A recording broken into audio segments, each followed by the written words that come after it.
আসসালামু আলাইকুম রহমতুল্লাহ। যে সমস্ত বায়াদের আপুদের বড় পেজ, বড় ইউটিউবার, বড় পেজের লোক, তাদেরকে আমি বলতেছি, আমি একটা ভিডিও প্লে করে দেখাবো।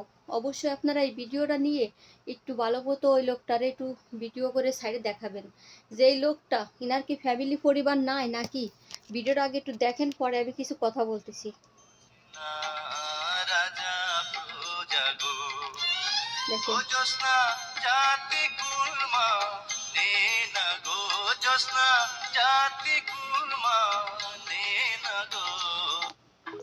এই বিটাটা এত বড় বিয়াদব, এই বিয়াদব মুরব্বী মানুষে বলতে হয় না, আমি না বলে পারতেছি না। হ্যাঁ, ইনার কোনো মান সম্মানের ডর ভয় বলতে কোনো কিচ্ছু নাই। এই লোকটা একের পর এক গানের সাথে কি বাগনি বুগনি করে যে ভিডিও ছাড়ে, এই লোকটার ফ্যামিলি পরিবার নাই, শাসন করার মতো কোনো মানুষ নাই। আমার আমার অনুরোধ থাকলো, বড় বড় ইউটিউবার ভাই আপুরা, ভাইয়ারা আপুরা, বড় বড় পেজের ভাইয়ারা, অবশ্যই এই লোকটার ভিডিও নিয়ে একটু বেশি বলবেন, কারণ আমার পেজ তো ছোট পেজ, আমার ভিডিওগুলো তেমন মানুষ দেখে না। এই লোকটা গেছে উমরা করতে, তার উমরা করতে যাইয়ে দেখেন উমরা করতে গেছে, দেখেন শয়তানের মতো চেহারা দেখা যাচ্ছে। আল্লাহ পাক সবাইকে তৌফিক দান করুন উমরা হজ করার এবং বড় হজ করার। আমি দোয়া করি ওখানে সবচেয়ে সেরা যে দৃশ্যগুলো দেখা যায় তার মধ্যে একটা রাসূলুল্লাহ সাল্লাল্লাহু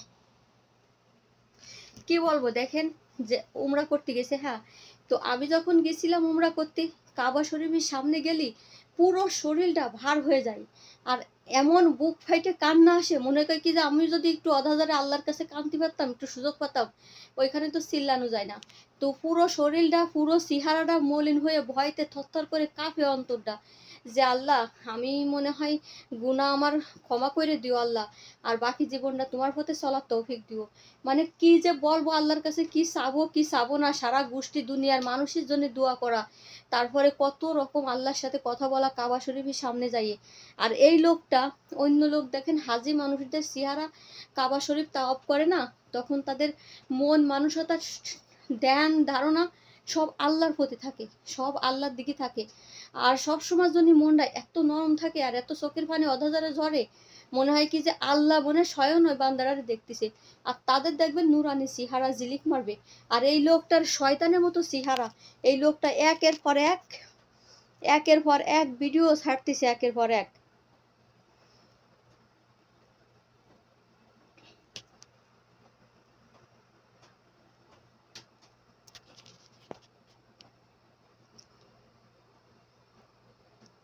দেখেন বিদেশের বাড়িতে অনেকেই আছে ওদেরকে রহমতের চাদর দিয়ে ঢাকিয়ে রাখো আল্লাহ। আল্লাহ প্রবাসী ওরা অনেক কষ্ট। এই লোকটা গেছে হচ্ছে উমরা করার জন্য যায় না, হজ করার জন্য যায় না, এই গেছে হচ্ছে ভিডিও করতে। তা কয়টা ভিডিও দেখবেন, মানে অসংখ্য অসংখ্য ভিডিও করেছে, ওরে ছাড়ছে। তো উনি এই দেখেন